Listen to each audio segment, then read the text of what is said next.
মৃণাল বন্দ্যোপাধ্যায় ও পুলক বন্দ্যোপাধ্যায় মিলে মান্নাদের পুজোর গান তৈরি করলেন। তোমার বাড়ির সামনে দিয়ে আমার মরণ যাত্রা যেদিন যাবে।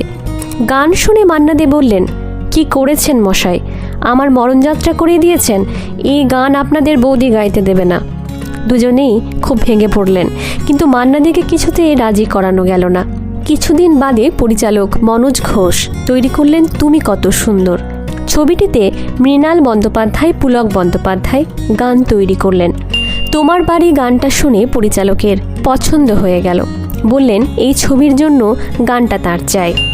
মান্নাদের জন্য তৈরি গান কে গাইবে? সকলেই একমত এই গান গাওয়ার মতো একজনই আছেন, তিনি কিশোর কুমার। মনোজ ঘোষ ও মৃণাল বন্দ্যোপাধ্যায় রওনা দিলেন মুম্বাই। গান কিশোর কুমারের খুব পছন্দ হলো, কিন্তু সমস্যা হলো অন্য জায়গায়। মুখরাতে একটা লাইন ছিল, তুমি বারান্দাতে দাঁড়িয়ে থাকো। কিশোর কুমার বেঁকে বসলেন। গানের মধ্যে বারান্দা চলবে না, পুলকবাবুকে বলে ওটাকে আঙিনা করে দাও। দুজন পড়লেন মহাবিপদে। তখন তো মোবাইল ফোন ছিল না। পুলক বন্দ্যোপাধ্যায়কে কিছুতেই ধরা গেল না, আর তাকে জিজ্ঞাসা না করে শব্দ বদল করার সাহস কারো নেই। এদিকে আবার কথা না বদলালে কিশোর কুমার গাইবেন না। শাখের করাত রেকর্ডিংয়ের দিন কিশোর কুমার এলেন। সিরিয়াস গান। কিশোর কুমার ডুবে গেলেন গানের মধ্যে। গান শুরুর আগে ডাকলেন মৃণাল বন্দ্যোপাধ্যায়কে।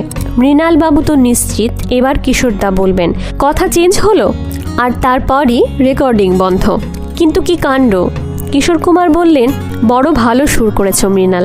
তারপর বারান্দা শব্দ সমেত গাইলেন গানটা, আর ওই প্রসঙ্গে গেলেন না। তৈরি হলো কালজয়ী এক বাংলা গান। এই গল্পটা যদি আপনার ভালো লেগে থাকে, একটি লাইক দিয়ে বন্ধুদের সঙ্গে শেয়ার করুন।